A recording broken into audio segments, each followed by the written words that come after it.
Hello dear students, welcome to science education point. सबको good evening. जल्दी से share कर दीजिए सेशन को। और जो नए व्यूअर हैं उनको मैं बताना चाहूँगा, अपने इस चैनल पर एनसीईआरटी व आरबीएससी की जो किताबें हैं उनके अंदर जो महत्वपूर्ण टॉपिक है जो हर कंपटीशन के अंदर पूछे जाते हैं उन टॉपिकों को समझाया जाता है, साथ साथ में उनकी प्रैक्टिस सेट भी आपको हल कराई जाती है। जो एनसीईआरटी व आरबीएससी की किताबें हैं उनमें से प्रत्येक कंपटीशन में प्रश्न उन्हीं में से पूछे जाते हैं, जैसे रीट है, पटवार है, राजस्थान पुलिस है, आरएस है, उसके अलावा राजस्थान व केंद्र लेवल की जितनी भी भर्तियां है सबके अंदर जो पोर्शन पूछा जाता है वो इन्हीं से संबंधित होता है।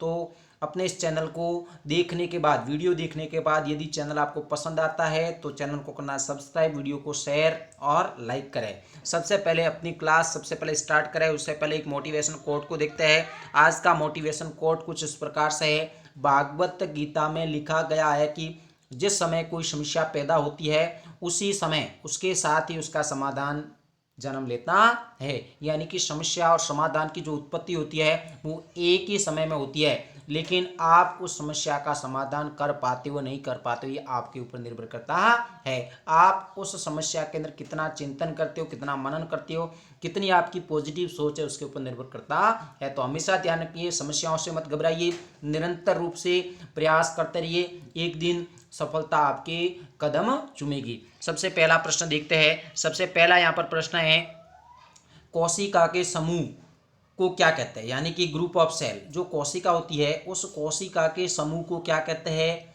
क्या अंग तंत्र कहते हैं, क्या ग्रंथि कहते हैं, अंग कहते हैं या ऊतक कहते हैं? बिल्कुल बिल्कुल, यहाँ पर अधिकांश के आंसर सही आ रहे हैं। यहाँ पर करेक्ट आंसर जो रहेगा, करेक्ट आंसर रहेगा आंसर घ। जब कोशिका आपस में मिलती है यानी कि कोशिका जब जुड़ती है तो ऊतक बनता है। और कोशिका शरीर की सबसे छोटी जैविक इकाई है, शरीर की सबसे छोटी जैविक इकाई है और शरीर की क्रियात्मक एवं संरचनात्मक इकाई मानी जाती है। उम्मीद करता हूं कि पहला प्रश्न आपको समझ में आया होगा। दूसरा प्रश्न देखते हैं। यहाँ पर दूसरा प्रश्न है भाई, ऊतकों के अध्ययन को क्या कहते हैं? ऊतकों के अध्ययन को क्या कहते हैं? बोलो भाई। क्या साइटोलॉजी कहते हैं, मॉर्फोलॉजी कहते हैं, हिस्टोलॉजी कहते हैं या एनाटॉमी कहते हैं? जल्दी से आंसर बता दीजिए। सबसे पहला ऑप्शन है यहाँ पर साइटोलॉजी। साइटोलॉजी के लिए एक अन्य शब्द यूज होता है सेल बायोलॉजी, और सेल बायोलॉजी वर्तमान के अंदर कोशिका के अध्ययन को कहते हैं, जिसके अंदर कोशिका की संरचना, उसमें पाए जाने वाले अंग और उनके कार्यों से संबंधित वर्णन आपको समझाया जाता है। मॉर्फोलॉजी के अंदर शरीर के बाहरी अंगों का अध्ययन किया जाता है। अंदर के अध्ययन के लिए आता है एनाटॉमी। उसके अलावा एक और शाखा आती है फिजियोलॉजी, लेकिन यहाँ पर ऊतकों से संबंधित है वो हिस्टोलॉजी। तो यहाँ पर करेक्ट आंसर रहेगा आंसर सी करेक्ट रहेगा। उम्मीद करता हूँ कि आपको प्रश्न समझ में आया होगा। जल्दी से सेशन को शेयर कर दीजिए। आप सभी से निवेदन है कि ज़्यादा से ज़्यादा बच्चों को जोड़िए।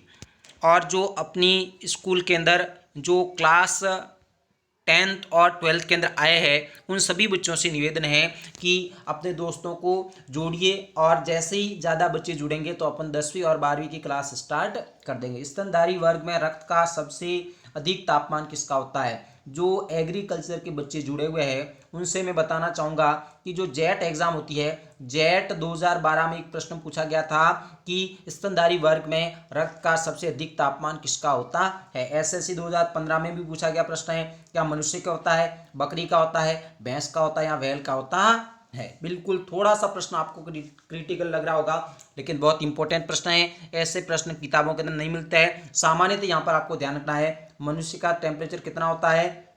37 डिग्री सेंटीग्रेड। बकरी का 39 से 40 डिग्री सेंटीग्रेड के बीच में। भैंस और बैल का लगभग बराबर होता है, 37 से 38 के बीच में। तो यहाँ पर करेक्ट आंसर रहेगा बकरी। बकरी का तापमान स्तनधारियों में सर्वाधिक होता है, ये आपको ध्यान रखना है। जेट के अंदर पूछा गया प्रश्न है। और जो एग्रीकल्चर के बच्चे हैं उनसे मैं कहना चाहूँगा कि यदि एग्रीकल्चर के बच्चे ज़्यादा मेरे से जुड़ जाते हैं, 30-40 बच्चे यदि कम से कम जुड़ जाए तो अपन एक जेट का बैच स्टार्ट करेंगे, क्योंकि आप जैसे 12th पास करोगे उसके बाद आपको एक एग्जाम देना जेट, और जेट पास करोगे आपको गवर्नमेंट कॉलेज मिलेगी जिसके अंदर आप एग्रीकल्चर बीएससी करोगे। तो यहाँ पर आपका करेक्ट आंसर बकरी रहेगा।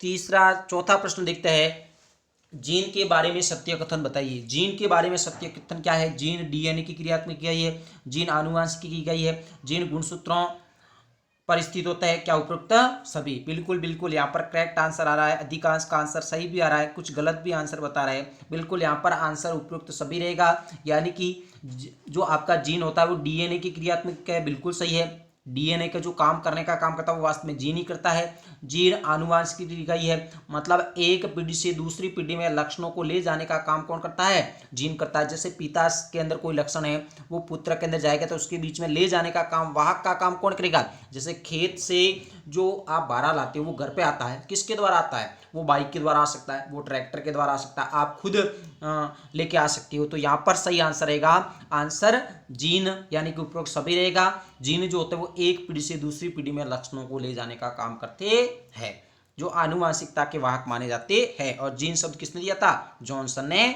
दिया था। नेक्स्ट प्रश्न यहाँ पर देखते हैं। नेक्स्ट प्रश्न है, हीमोफीलिया रोग से ग्रसित व्यक्ति में लक्षण दिखाई देते हैं।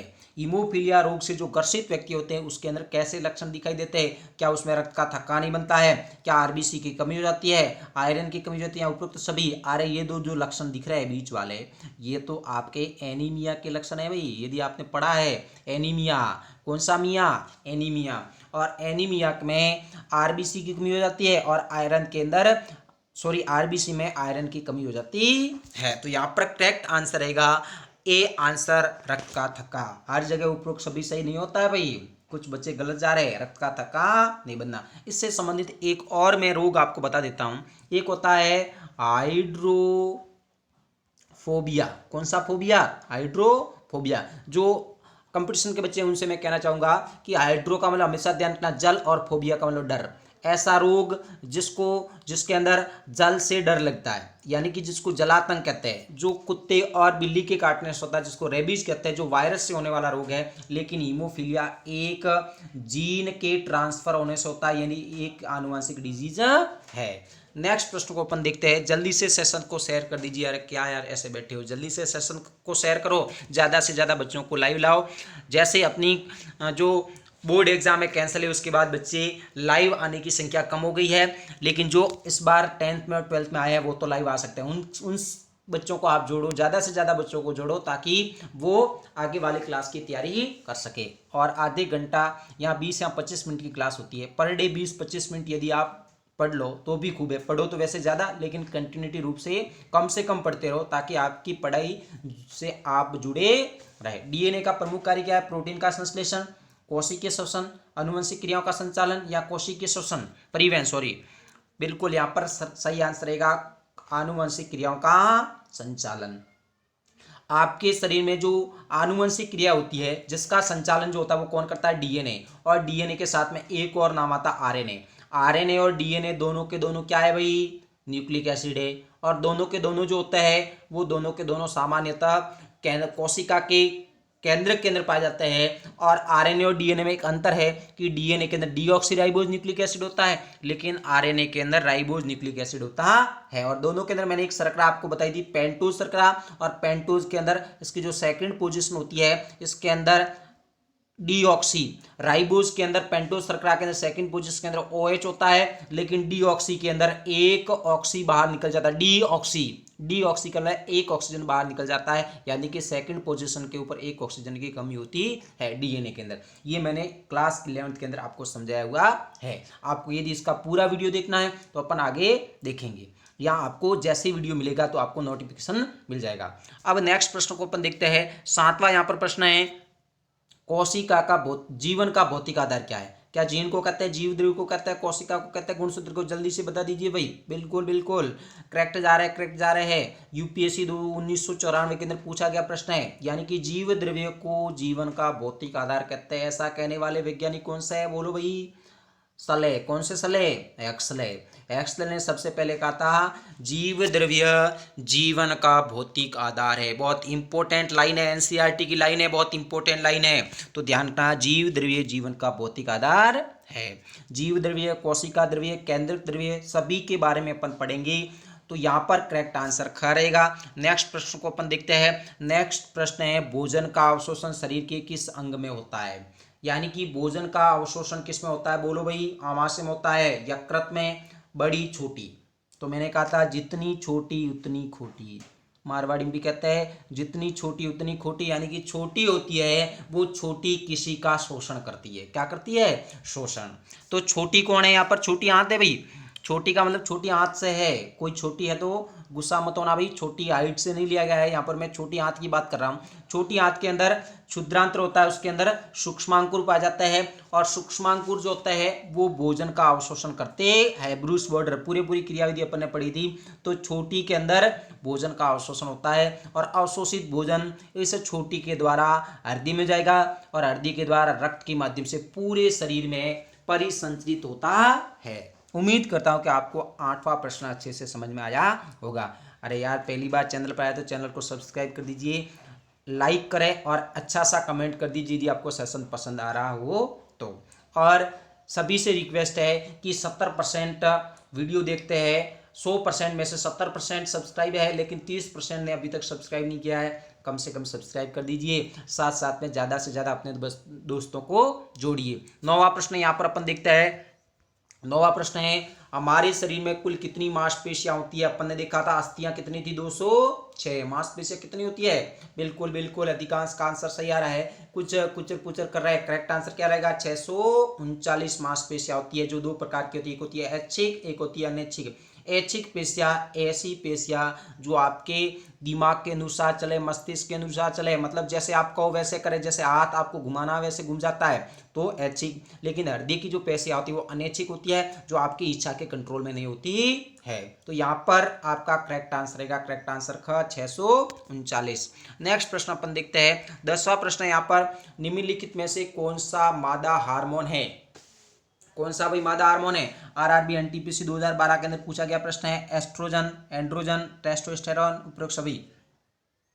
अब कुछ बच्चे यहाँ पर चक्रा खा जाते हैं, आज के बच्चे जो कंपटीशन करते हैं वो सोचते हैं भाई उपरोक्त सभी का मतलब सभी से होंगे, लेकिन ऐसा नहीं है। सबको पता है, छठी की किताब से लिखा रहता है टेस्टोस्टेरोन तो नर हार्मोन है, लेकिन यहाँ पर मादा पूछा है, इसका मतलब उपरोक्त सभी भी नहीं है, ग भी नहीं है, पहले और दूसरे में से एस्ट्रोजन और एंड्रोजन। तो हमेशा ध्यान रखना, एस्ट्रोजन और प्रोजेस्टेरोन हार्मोन मादाओं में पाया जाता है, एंड्रोजन हार्मोन नर में पाया जाता है। तो यहाँ पर करेक्ट आंसर हो जाएगा, करेक्ट आंसर ए हो जाएगा, एस्ट्रोजन। और एस्ट्रोजन के साथ में आपको प्रोजेस्टेरोन भी ध्यान रखना है। क्या करता है? जो आपकी महिलाओं के अंदर द्वितीयक लैंगिक लक्षण जो होता है, जिसके अंदर आवाज का भारी होना, उसके अलावा स्तन ग्रंथियों का विकसित होना, ये सभी जो लक्षण विकसित होते हैं, वो सभी के सभी लक्षण इस हार्मोन के द्वारा विकसित होते है। और आप मेरे को जल्दी से कमेंट के अंदर बता दीजिए, ये हार्मोन मादाओं के अंदर कौन से अंग द्वारा स्रावित होता है? जल्दी से बता दीजिए। बिल्कुल, कुछ बच्चे यहाँ पर आंसर भी दे रहे हैं, मैं आपके आंसर का वेट कर रहा हूँ। नेक्स्ट प्रश्न लेता हूँ, जल्दी से कमेंट कर दीजिए भाई।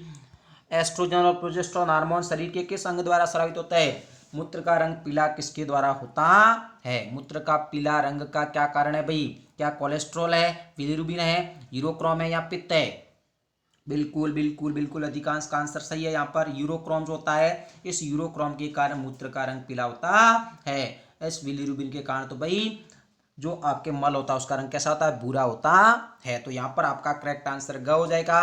नेक्स्ट प्रश्न देखते हैं। नेक्स्ट और इस क्लास का सबसे अंतिम प्रश्न है, छोटी सी क्लास है, बार बार वीडियो को देखिए, मैं कह रहा हूँ बार बार चीज़ों की प्रैक्टिस करिए। सिंपल प्रश्न दिखते हैं लेकिन गलत हो जाते हैं, क्योंकि ऐसे प्रश्न होते हैं जो सिंपल दिखते हैं लेकिन गलत ज़्यादा होने के चांसेस रहते हैं। इसलिए कहते हैं करत करत अभ्यास जड़मति होती सुजान। बार बार किसी चीज़ की आप प्रैक्टिस करते तो वो चीज़ आपके लिए आसान हो जाती है। पौधे भोजन का निर्माण करने के लिए निम्नलिखित में से किस से ऊर्जा प्राप्त करता है? यानी कि पौधे भोजन का निर्माण करने के लिए किसका उपयोग करते हैं? प्रकाश संश्लेषण उस क्रिया को कहते हैं भाई। कवक तो है नहीं, बैक्टीरिया भी है नहीं, करेक्ट आंसर क्या हो जाएगा? सूर्य। अरे सिंपल है, सीधी सी बात है। आप देखते हो पौधे होते हैं वो बेचारे सारे दिन धूप में तपते रहते हैं, कोई कारण है तब तो जाके वो धूप के अंदर तप रहे हैं, तावड़े के अंदर खड़े हैं। बाकी अपन ही जाके खड़े रहते हैं। अपन किसी चीज़ की आवश्यकता होती है, जैसे खेत में काम करते हो तो तावड़े में जाते हो, मतलब किसी चीज़ की आपको आवश्यकता है। तो पौधे को भी किसी चीज़ की आवश्यकता है, तब जाके वो पूरे दिन गर्मी के अंदर खड़ा है। यानी कि पौधे को प्रकाश की आवश्यकता है, और प्रकाश की उपस्थिति में पौधे भोजन बनाते हैं, और भोजन बनाने के द्वारा आगे चलकर वो कार्बोहाइड्रेट का संश्लेषण करते हैं, और उसी कार्बोहाइड्रेट को अपन भोजन के रूप में यूज लेते हैं। तो यहाँ पर करेक्ट आंसर सूर्य हो जाएगा। बहुत इंपॉर्टेंट प्रश्न है, सिंपल प्रश्न है। उम्मीद करता हूँ कि ये प्रश्न आपको समझ में आया होगा। आज का सेशन यही खत्म करते हैं। साथ साथ में मैं आपको बताना चाहूँगा, आप मेरे को इंस्टाग्राम के ऊपर भी फॉलो कर सकते हो। पैराराम काला नाम से अपनी फेसबुक आईडी है, उसी से लॉगिन किया हुआ है। ये एक साफा वाला फोटो आपको मिलेगा। उसके साथ साथ में टेलीग्राम और फेसबुक पेज के ऊपर भी जाके मेरे को फॉलो कर दीजिए। पहली बार चैनल पर आए तो चैनल को लाइक, शेयर और सब्सक्राइब जरूर करें। अपने दोस्तों के साथ चैनल को शेयर करें। धन्यवाद। जय हिंद, जय भारत।